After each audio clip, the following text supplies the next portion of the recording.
एक घना और रहस्यमय जंगल था जहां सदियों से कोई इंसान नहीं रहता था। उस जंगल के बीचों बीच एक छोटी सी कुटिया में रहता था एक साधु, जिसकी उम्र करीब 70 साल की था। नाम था उसका मुनि बाबा। बस सालों से तपस्या में लीन था, दुनिया से कटकर सिर्फ भगवान की भक्ति में डूबा हुआ। ना कोई परिवार, ना कोई सुख सुविधा, बस एक छोटी सी मिट्टी की कुटिया जिसमें एक दीपक की लोहा हमेशा चलती रहती थी। बाबा की तपस्या इतनी गहरी थी कि लोग कहते थे वह जंगल के रक्षक हैं, जिन्हें कोई बुरी शक्ति छू भी नहीं सकती। एक रात की बात है, आसमान काला पड़ चुका था, बादल गरज रहे थे और बिजली की चमक से जंगल चकमागाव उठता था।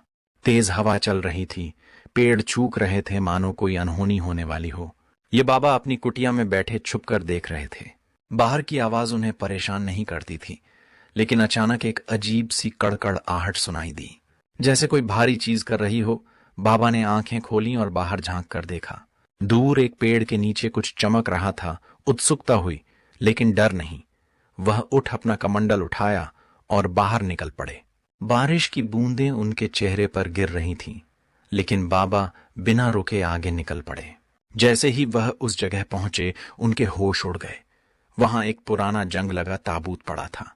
ताबूत का ढक्कन थोड़ा खुला हुआ था और अंदर से हल्की सी रोशनी निकल रही थी, मानो कोई रण चमक रहा हो। बाबा ने सावधानी से ढक्कन हटाया और अंदर देखा तो दंग रह गए। ताबूत में लेटी हुई थी एक बेहद खूबसूरत युक्ति उम्र होगी, कोई 20 से 22 साल, आंखें बड़ी बड़ी और बाल लंबे काले। वह एक सफेद लिबास में थी जो बारिश से भीगी हुई थी, और उसका रूप ऐसा कि कोई भी देखकर मोहित हो जाए। लेकिन वह बेहोश पड़ी थी, सांस चल रही थी, पर आंखें बंद। बाबा ने सोचा कि यहां कैसे आई। इस जंगल में ताबूत जरूर कोई रहस्य है। बिना देर किए बाबा ने उसे उठाया और अपनी कुटिया में ले आए। कुटिया में लिटाकर उन्होंने उसके चेहरे पर पानी छिड़का। धीरे धीरे युवती की आंखें खुलीं। वह डर से कांप रही थी, चारों तरफ देख रही थी। हल्के स्वर में बोली, कौन हो आप? मैं कहाँ हूं? बाबा बोले, बेटी डरो मत, मैं मुनि बाबा हूं। इस जंगल का साधु तुम्हें एक ताबूत में पाया। तुम कौन हो? यहां कैसे आई? लड़की रोती हुई बोली, बाबा, मेरा नाम राधिका है। मैं पास के गांव की हूं। मेरे पिता एक अमीर व्यापारी थे, लेकिन कुछ दुश्मनों ने हमें लूट लिया, फिर मुझे मारना चाहते थे, लेकिन मैं भाग निकली। रास्ते में बेहोश हो गई और मुझे कुछ याद नहीं। शायद उन्होंने मुझे ताबूत में बंद कर जंगल में फेंक दिया। बाबा, मुझे बचा लो, वरना वे मुझे ढूंढ लेंगे। बाबा का दिल क्या, उन्होंने कहा, चिंता मत करो, यहां तुम सुरक्षित हो। बारिश तेज है, सुबह होने दो, तब तुम्हें गांव पहुंचा दूंगा।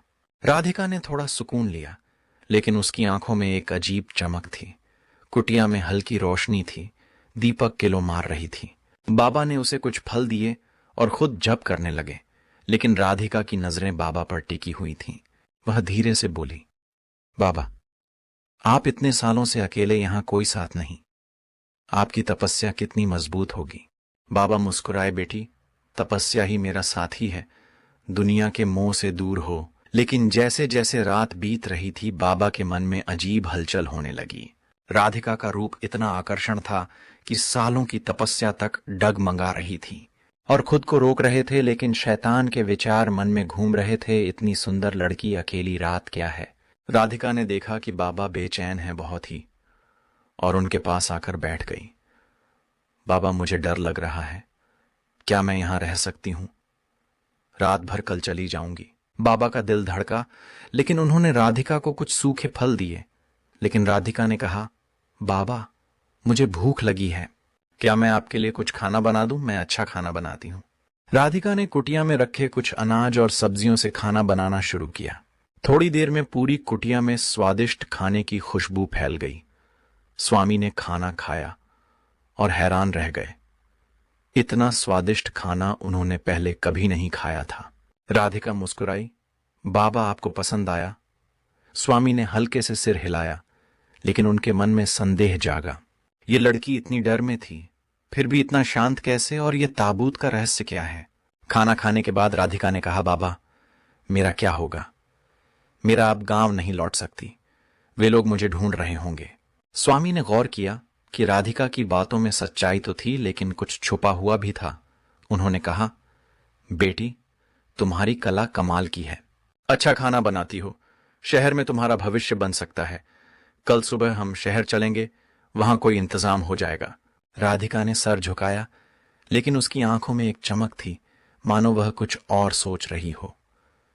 अगली शाम स्वामी और राधिका ट्रेन से शहर की ओर निकले। ट्रेन का डिब्बा लगभग खाली था, सिवाय कुछ आवारा दिखने वाले लड़कों के जो एक कोने में बैठे हंसी मजाक कर रहे थे। जैसे ही उनकी नजर राधिका पर पड़ी, उनके चेहरे पर शैतानी मुस्कान फैल गई। वह उसे अकेली समझकर धीरे धीरे उसके पास आए। एक ने उससे छेड़खानी शुरू की, अकेली कहाँ जा रही हो? लेकिन स्वामी ने तुरंत उसका हाथ पकड़ा और कहा, यह मेरे साथ है। लड़कों ने स्वामी को देखा और कुछ बड़बड़ाते हुए पीछे हट गए। तभी ट्रेन रुकी, उनका स्टेशन आ गया था। स्वामी ने कहा, चलो। राधिका उतरे, हम पहुंच गए। कोई ट्रेन से उतरे और स्टेशन के बाहर आए। रात हो चुकी थी और शहर की सड़क सुल्तान थी। ठंडी हवा चल रही थी और दूर कहीं कुत्ते भौंक रहे थे। राधिका ने कहा, बाबा अब हम कहाँ जाएंगे? रात हो गई है। स्वामी ने कहा, चलो, पास में एक धर्मशाला है, वहां रात गुजार लेंगे। लेकिन जैसे ही वे आगे बढ़े, राधिका अचानक रुक गई।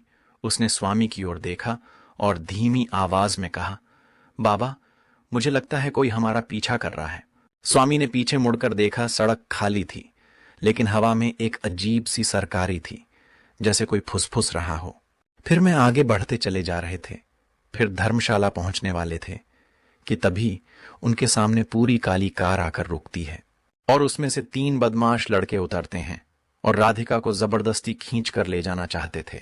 लड़की साधु को चीखती हुई बताती है कि यह वही लड़के हैं जिन्होंने उसे शुरुआत से परेशान करके गांव से भागने पर मजबूर किया था और अब यहां भी इसका पीछा नहीं छोड़ रहे। लेकिन तभी साधु की नजर उनके कार के अंदर गई।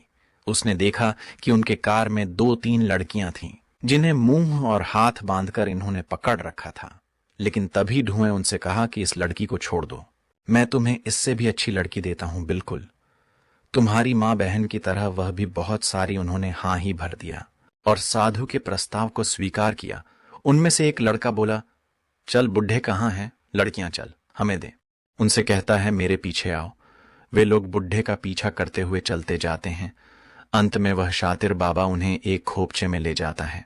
एक वीरान हवेली जो पूरा खंडहर बन चुका था, वहां के खोपचे में पहुंचकर साधु अचानक रुक जाता है और बिल्कुल शांत खड़ा हो जाता है, बिल्कुल मूर्ति की तरह। उसके पीछे वह लड़के गुस्से में बोलते हैं, ये हमें कहाँ ले आया, तू जल्दी बता। थोड़ा आगे बढ़ता है और हवेली के छत पर आ जाता है, लेकिन वहां दूर दूर तक कोई नजर नहीं आ रहा था। मंजर बिल्कुल डरावना हो चुका था।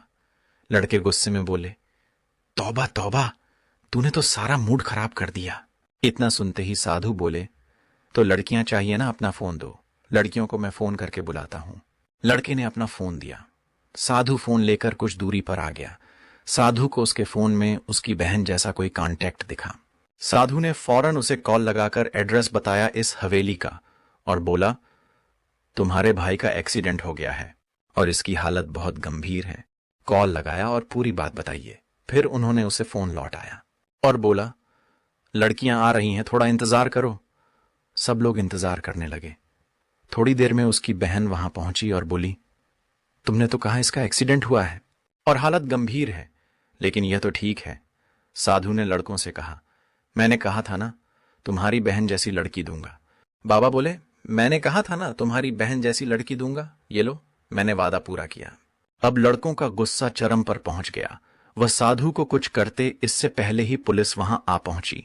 बाबा ने उन्हें शुरुआत से लेकर अब तक पूरी घटना विस्तार में बताई। पुलिस सब समझ गई। पुलिस ने उन लड़कों को गिरफ्तार कर लिया। तभी साधु बोला, इन्होंने अपनी गाड़ी में 3 और लड़कियों को बांध कर रखा है। पुलिस मौके पर उन लड़कियों को भी आजाद करती है और उन लड़कों को गिरफ्तार करके ले जाती है और जेल में डाल देती है। इधर लड़की बहुत खुश थी कि अब उसे परेशान करने वाला कोई नहीं था, लेकिन लड़की अब वापस अपने गांव जाकर आराम से नहीं रह सकती थी, क्योंकि अब उसका कोई नहीं था। उसने साधु से कहा, अब क्या करूं? साधु मुस्कुराए और बोले, तुम अपने गांव जाओ, वहां सब कुछ ठीक हो जाएगा। लड़की ने कहा, अब मैं कैसे?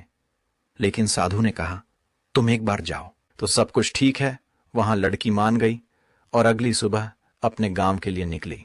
वहां पहुंचकर उसने देखा कि उसके घर के पास भीड़ उमड़ी हुई थी। वह वहां गई तो उसने देखा कि एक कुर्सी पर एक बूढ़ा आदमी जिसके सर और हाथ पर सफेद पट्टी बंधी हुई थी, बैठा हुआ था और रोते हुए जाकर उनसे गले लग गई, क्योंकि वह उसके पापा थे। उसके पापा और गांव वाले उसे देखकर बहुत खुश हुए, क्योंकि उन्हें लगा कि लड़की मर गई होगी। उन्होंने इसकी पूरी उम्मीद छोड़ दी थी, लेकिन अब उसे सामने सही सलामत देखकर सब खुश थे। लड़की को भी लगा कि उसके पिता मर चुके हैं, लेकिन सब कुछ ठीक देखकर वह बहुत खुश हुए। उसने अपने पिता से पूछा, यह सब कैसे? उसके पिताजी ने उसे बताया कि वह लड़के उसे मारने ही वाले थे। तभी पहाड़ियों पर भागते भागते उन्हें एक साधु बाबा मिले। उन्होंने कहा कि तुम स्थाई से छलांग लगाओ, कुछ नहीं होगा। मैं बिना कुछ सोचे समझे छलांग लगा दी और मैं सीधा अगले दिन अपने आप को यहां इस हालत में देखता हूं। गांव वालों ने मुझे बताया कि वह लड़के तुम्हारे पीछे चले गए हैं। तब से मैं बहुत डरा हुआ था। खैर, अब सब कुछ ठीक है। शुक्र है भगवान का और उस साधु महात्मा का। यह सारी बातें सुनकर राधिका की दुनिया थम सी गई। वह कुछ पल तक केवल उस साधु को ही याद करती रही। फिर उसने जब अपनी कहानी सुनाई तो सबके होश उड़ गए। सब सोचने लगे कि यह तो साक्षात चमत्कार हो गया। इतनी समस्याओं में राधिका के पिताजी को भी और राधिका को भी एक चमत्कारी साधु बाबा मिले और एक क्षण में सारी समस्याओं का निवारण कर दिया। तभी अन्य और उसके पिताजी को वही साधु बाबा घर की दहलीज पर बैठे दिखाई देते हैं। वे दोनों उनके पैर छूते हैं, लेकिन इस क्षण उनके वहां देखने पर वहां कोई नहीं था। अब वे लोग सब कुछ समझ चुके थे। सबने, और खास करके राधिका और उसके पिताजी ने, भगवान और साधु का धन्यवाद किया और खुशी खुशी जीवन बिताने लगे। दोस्तों, उम्मीद करता हूं कि आपको यह कहानी बहुत अच्छी लगी होगी। अगर आपको यह कहानी अच्छी लगी हो तो वीडियो को लाइक करके हमारे चैनल को सब्सक्राइब जरूर करें,